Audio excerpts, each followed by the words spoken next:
ഇത്രയും വെള്ളം കയറി കിടക്കുന്നത് പോരാഞ്ഞിട്ട് നമ്മുടെ കേരള വാട്ടർ അതോറിറ്റി നമുക്ക് ഇവിടുത്തെ ജനങ്ങൾക്ക് തരുന്നൊരു സംഭാവനയുണ്ട്. അതുകൊണ്ട് ഇവിടെ ഇഷ്ടം പോലെ വെള്ളം, കുടിവെള്ളം വെറുതെ വെള്ളത്തിലേക്ക് പാഴാക്കി കളയാണ്. ഈ വെള്ളം പോരാഞ്ഞിട്ട് അവരും കൂടെ വെള്ളം ഒഴുക്കി തരിക കേട്ടോ. ഉള്ള വെള്ളം പോരാഞ്ഞിട്ട് വാട്ടർ അതോറിറ്റിക്കാർ നമുക്ക് തരുന്ന അഡീഷണൽ വെള്ളമാണ്.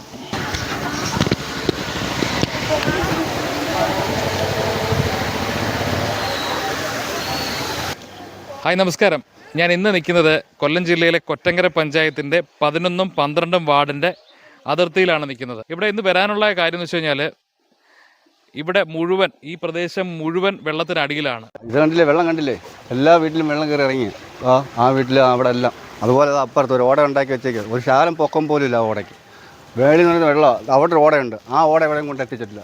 ഇത്രയും വെള്ളം കയറി വാർഡിലെ മെമ്പർ പോലും തിരിഞ്ഞു നോക്കിയിട്ടില്ല. ഇത് അയ്യരമുക്ക്, പേര് കൊറ്റങ്കര പഞ്ചായത്തിൻ്റെ 11ാം വാർഡ് അയ്യരമുക്ക്, പേര് ചേരിയോ. ആരും വന്നിട്ടില്ല, വാർഡിലെ മെമ്പർ വന്നിട്ടില്ല. ഇവിടെ ഉള്ളവരെല്ലാം വിളിച്ച് മെമ്പർ സ്ഥലത്തില്ലെന്ന് അറിവ്. ഇവിടെ ആരും വന്നില്ല. വെള്ളം കണ്ടോ നിങ്ങൾ? വന്ന് നോക്കേ, ഒരു ഓട ഉണ്ടാക്കി വെച്ചേക്ക്. ഓടയ്ക്ക് ശാലോടെ പൊക്കം വേണ്ടേ? അതിന് മൂടിയില്ല, ഒന്നുമില്ല. മേളിൽ നിന്നുള്ള വെള്ളം കംപ്ലീറ്റ് വരുന്നത്. ഇത് അമ്പലത്തിൻ്റെ അടുത്ത് നിന്ന് വെള്ളം വരുന്ന വെള്ളം, ആ വേസ്റ്റ് വരെ സഹിതം ഒഴുകി ഓരോ വീട്ടിൽ വന്ന് കയറുന്നു. ആർക്കും ചോദിക്കാനും പറയാനും ഇവിടെ ആരുമില്ല.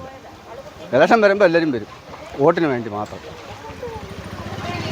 എന്താ ചെയ്യാൻ, ദുരിതം തന്നെ. കണ്ടാ സാറേ, ഇന്നലെ രാത്രി പെയ്ത മഴയ്ക്കുള്ള വെള്ളമാണ്. അതറിയാം, ഞാനൊരു ക്യാൻസർ പേഷ്യൻ്റാണ്. എനിക്ക് ബാത്റൂമിൽ പോലും പോകാൻ വയ്യ. ഇന്ന് ഞാനാണെങ്കിൽ പരിപാലിച്ചിട്ട് പോലും ഇല്ല. വെള്ളം ചിമ്മിനി പൊട്ടി വെള്ളം ഒഴിക്കുന്ന കാരണം ഞാൻ പരിപാലിച്ചില്ല.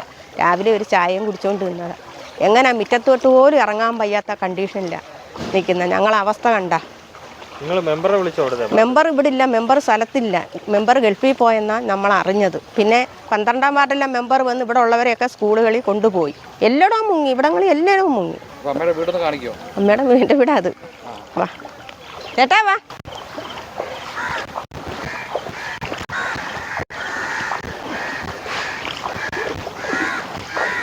സാധാരണ ഓടയിൽ കൂടെ വെള്ളം ഒഴുകേണ്ടത് ഓടയുടെ മേളിൽ കൂടെ വെള്ളം ഒഴുകുന്നൊരു സ്ഥിതിയാണ് ഇപ്പോൾ ഇവിടെ ഉള്ളത്. വീടിന് ചുറ്റും വെള്ളമാണ്. ഈ നാട്ടുകാർ ശരിക്കും പറഞ്ഞാൽ ഉച്ചഭക്ഷണം പോലും വച്ചിട്ടില്ല.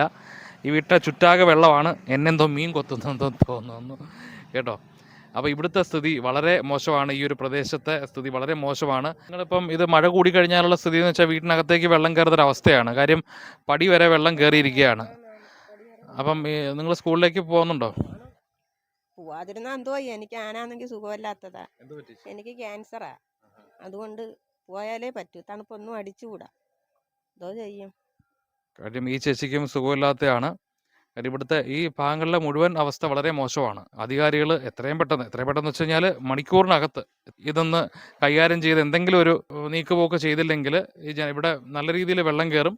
ഇവിടുത്തെ ജനങ്ങൾ മൊത്തം വെള്ളത്തിനടിയിലായി, അവരുടെ ജീവിതം അതീവ ദുരിതത്തിലാവുകയും.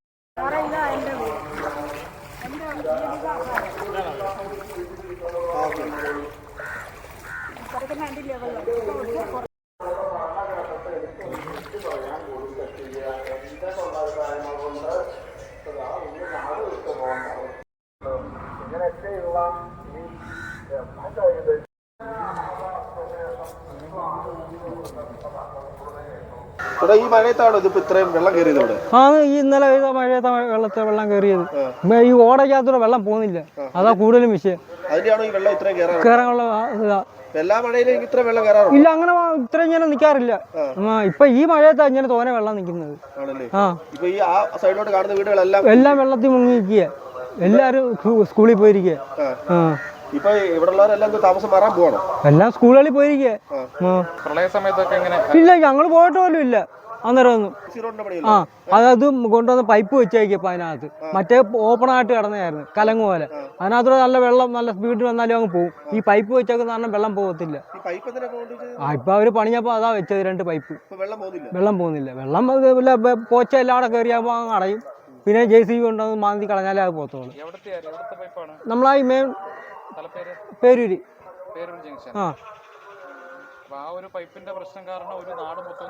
അതിലായി വെള്ളം നിൽക്കുന്നത്.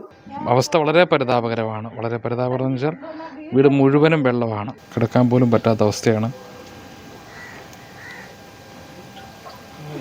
ഇവിടുത്തെ വീടുകളെല്ലാം വെള്ളം കയറിയോ? ഞാനും എൻ്റെ മോനും സുഖമില്ലാത്ത ഈ കാട്ടിൻ്റെ അസുഖം, എൻ്റെ മോനും ഇച്ചിരി കുത്തിക്കുറവ്, പിന്നെ കുഞ്ഞ് കൊണ്ട് വെള്ളത്തിൽ കിടക്കുന്നത്. നമുക്ക് ആരുമില്ല. ഭർത്താവുണ്ട്, ഭർത്താവ് തൂങ്ങി മറിച്ച് ഈ ജോലിക്ക് പോയി 10 രൂപ കാശ് കൊണ്ടുവിടാൻ പോയാൽ ആരുമില്ല. ഞാൻ മാത്രം കമ്പനി പോയി 5 അല്ലി കൊണ്ടുവന്ന് കുഞ്ഞിനെ നോക്കിയ. ഒരു വീടിൻ്റെ അകത്ത അവസ്ഥയാണ് ഈ കാണുന്നത്. കണ്ടല്ലേ?